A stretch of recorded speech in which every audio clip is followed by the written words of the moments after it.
This is the only advice you need with business success speaker, Matt Hyams.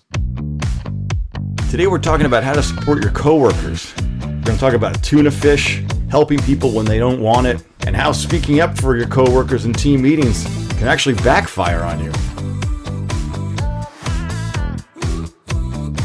All right, let's do this.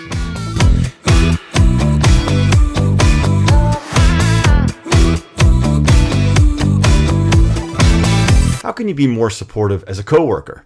These are the people that you work with. These are the people that are going to help you when you need help in the office. So you want to be there for them. You don't want to let them down, even if they've let you down, because the truth is sometimes the people you have to be the most supportive to are the ones who have let you down the most. That's why they're letting you down, because you're not supporting them. People who let you down most likely don't feel supported by you. That's why they're letting you down. They may even be doing it maliciously. Do I know why? No. And you might find out that you're not the only person they're letting down. They're letting their family down. They're letting their children down. They're letting themselves down. They're letting the world down. They're letting the gas station attendant down. The customer service people down. They're letting everyone down. The garbage men, garbage women, garbage people.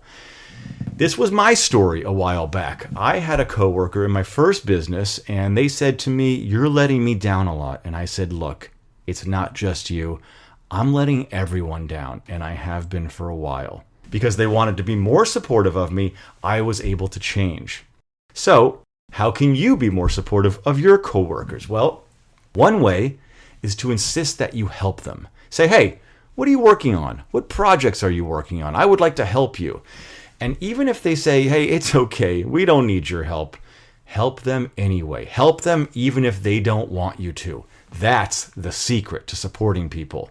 You can say, "Well, you may not need it, but I went ahead and I helped you anyway," which was my tactic in one of my first jobs.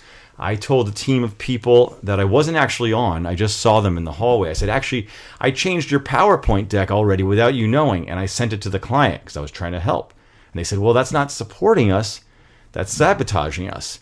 And I said, "Well, one man's sabotage is another man's helping. And I'm the man who thinks that the sabotage is helping. So you do the math."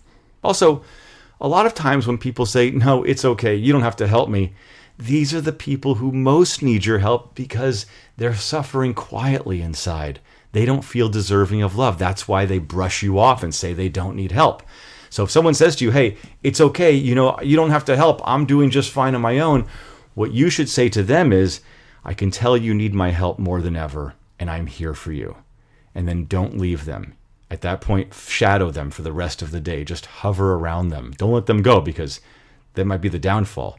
And that's what I used to do in one of my first companies, is I would hover around people just to make sure that they knew I was there for them. And people would often be like, "You don't have to hover around me. I don't need your help." And I said to them, to me, that's a cry for help. And I'm not letting you go. And I didn't. Another way you can support your coworkers is to figure out the things that they like to eat the most.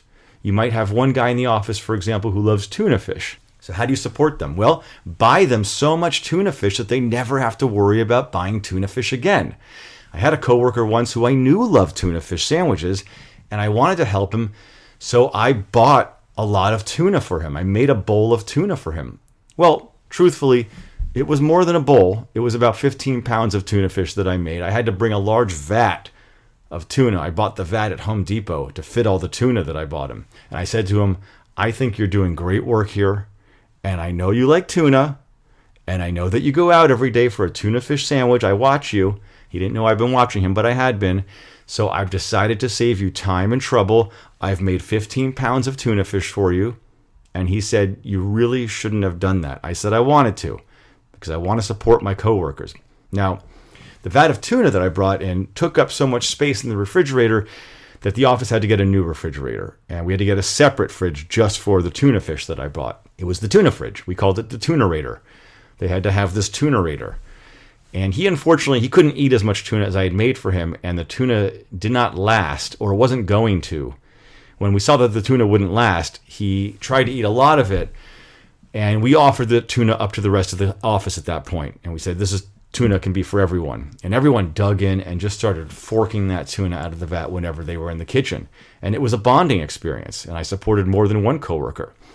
Unfortunately, due to the amount of tuna that we were eating, all of our mercury levels rose up. Our body temperature rose to very unhealthy degrees, and we had to actually take a couple weeks off from work, what's known in business as a tuna break.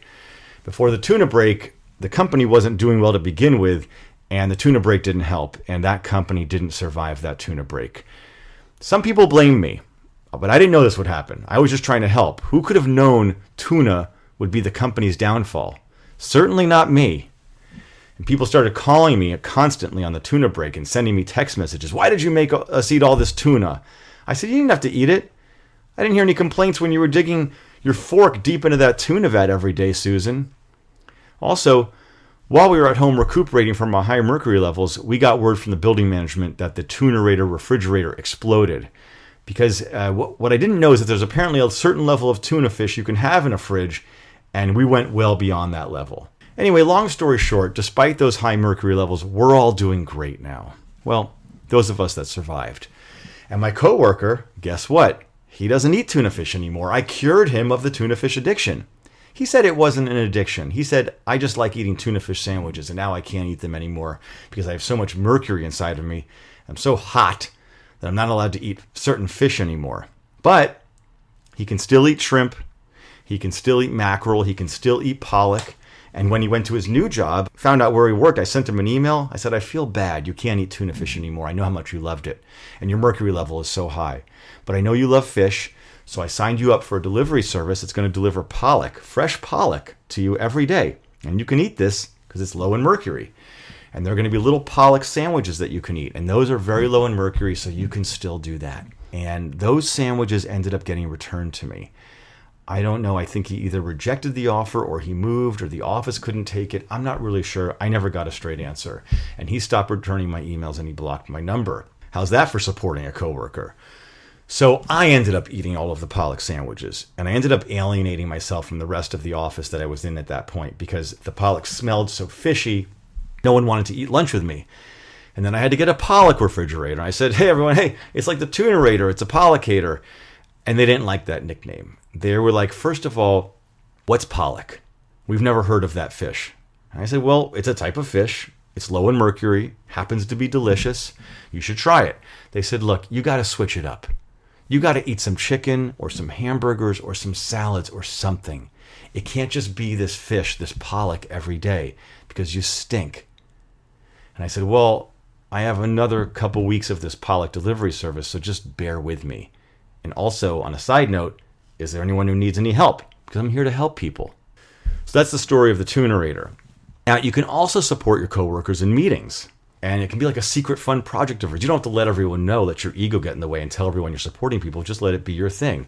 Pick someone you think who could use your help. And in meetings, when they say a point and they make a suggestion, you can be like, I totally agree with so-and-so. I actually did that once, and it backfired. I was in a meeting, and I was pointing to a guy behind me. I said, I totally agree with Dan. And the person leading the meeting said, well, Dan didn't say that. It was Jeff. I was like, oh, well, I still agree with Dan for what he's about to say. And then Dan said, I'm not going to say anything. I said, just say something so I can agree with you. And then Jeff said, oh, so you don't agree with me then? And I was like, Jeff, I haven't agreed with you for a long time. I wasn't supportive of him. I didn't support Jeff in that time, and I should have. Anyway, the leader of the meeting said, well, who are you supporting? Because Dan has nothing to say. You liked what Jeff said, but just because it's not Dan who's saying it, you don't like it anymore? I was like, look, I'm here to support people. And the leader said, do you like what was said or not? And I said, I do. I just wish Dan had said it because I don't think he says enough and I'd like him to speak up more.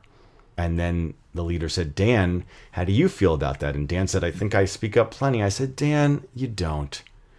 Okay? This is the first time we've heard your voice in years. Then this other girl chimed in, Simone, and she said, well, we had a meeting yesterday and Dan spoke the whole time. I said, shut up, Simone. No one wants to hear what you have to say. I'm helping Dan. You're not. And then Simone said, well, just yesterday in the meeting, you said, I agree with Simone. I said, yeah, I agreed with you yesterday. That was before you started contradicting me in today's meeting. So, point is, make sure if you're going to support people that you have a plan of your own, an action plan, because it can backfire on you. When you get so intent on supporting one particular person to the exclusion of all your other coworkers, Well, that's not really supporting people, is it? And that's what happened to me. That's how my plan backfired, because I got so focused on supporting Dan, I didn't support Jeff, I didn't support Simone, and there were a whole host of other people whose names I never learned that I also didn't support, and I felt bad. And in that Dan meeting, I told them that day, I said, look, I wish I could support all of you, all right? I just don't know who you are. And they said, how could you not know who we are? You've been working with us for 5 years. I said, I know, I just never cared about what you did or said. And one woman said to me, you just told me last week that you love the things that I say. I said, I was trying to get on your good side, okay? Because you always have snacks and I never have any snacks. And I wanted some of your pretzels because I was starving. And you gave them to me and I was happy. And then another person, everyone started chiming in. Another person said to me, well, you said the same thing to me a couple weeks ago. Were you also lying to me? And I said, I honestly don't even remember talking to you. And I feel like this might be the first time I've ever seen your face. But to give you the benefit of the doubt, did you have something that I wanted? They said, well, yeah, I was going to the coffee shop and I asked anyone if they wanted coffee. And I remembered now. And I said, that's right. Yeah, I told you I loved your work lately because I wanted you to get me a soy latte and I wanted you to pay for it. And you did.